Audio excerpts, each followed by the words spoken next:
এটা হচ্ছে চলতি নদী। এই নদীর শুরু কিন্তু এখান থেকেই এটা সুরমা নদীর সাথে জয়েন্ট হয়েছে। এটা আরেক জাফলং, ভাবতেও পারি নাই সুনামগঞ্জে আসার পরে এত সুন্দর সুন্দর ভিউগুলো আমরা দেখতে পাবো। অসাধারণ একটা জায়গা। আর এখানে কিন্তু সিএনজি সংখ্যা কম আর মোটরসাইকেলের সংখ্যা বেশি। আপনারা ইচ্ছা করলে কন্ট্যাক্ট করে আসতে পারেন।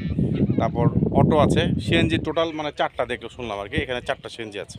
আর অটোর সংখ্যা বেশি, এখানে বাইকের সংখ্যাটা বেশি, বাইক দিয়ে আপনারা ইচ্ছা করলে ঘুরতে পারেন। ওহ,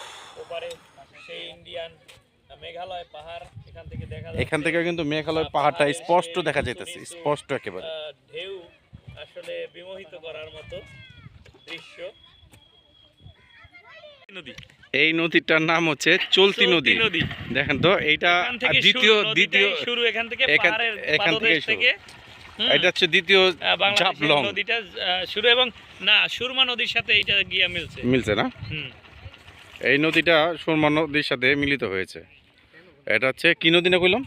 হ্যাঁ, চলতি নদী সুরমার সাথে মিলিত হয়েছে। এই যে ইন্ডিয়ান বর্ডারের পাহাড়ের পাদদেশ থেকে এটা শুরু হয়েছে, এই জন্য মানে চালনা শুরু হয়েছে, তাই না? যার কারণে নাম হয়েছে চলতি নদী।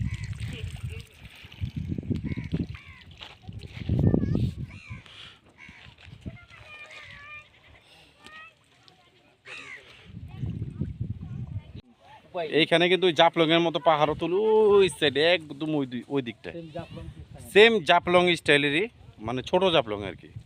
এখান থেকে নদীর কি নদী না ভাই ভুলে গেলাম। এটা হচ্ছে চলতি নদী।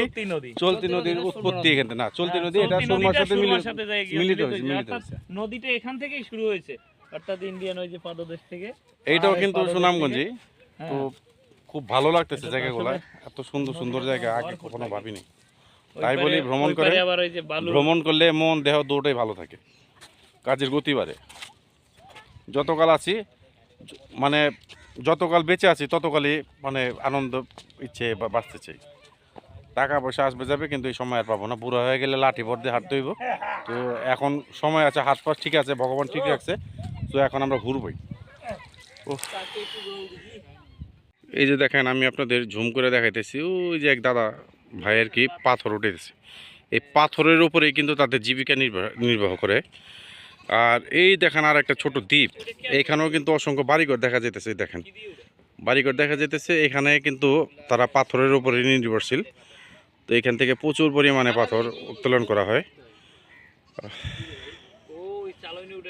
দেখছেন, এই পাথরই তাদের জীবন।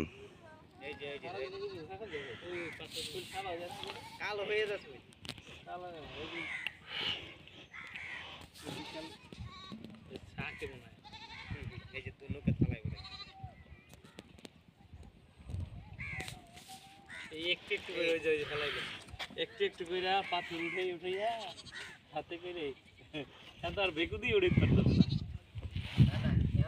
না। বেকু দিয়ে উঠায় না।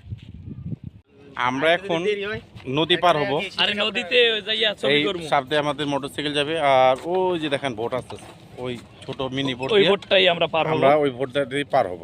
ওই যে দেখেন, তো ওই পারের সৌন্দর্য আমরা ভিডিওতে তুলে ধরার চেষ্টা করব। আশা করি সম্পূর্ণ ভিডিওটা দেখবেন।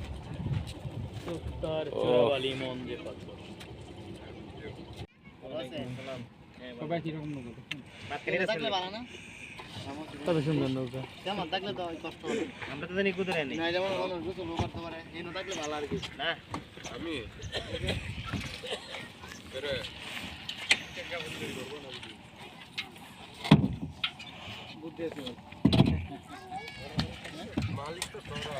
এই যে দেখেন কত মোটরসাইকেল আসছে, এই নৌকা দিয়েই পার হবে।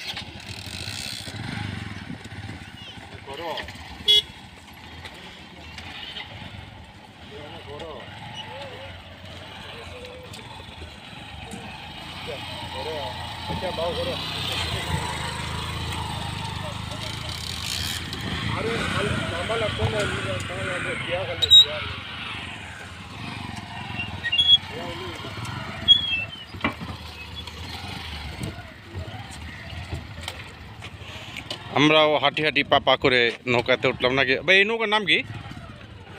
এটা কি নৌকা কয় ভাই? হ্যাঁ বজরা। আসলে এই নৌকার নাম কি ভাই? ওই যে রবীন্দ্রনাথ যে বরজার সাথে বৈশা পদ্মার পারে কাকা আপনি জানেন নৌকার নাম কি এটা? নৌকার নাম এটা গুদারা। ও গুদারা নেই, গুদারা তো ঘাট কয় শুনতাম। হ্যাঁ ফেরি নৌকা যাতায়াত করছে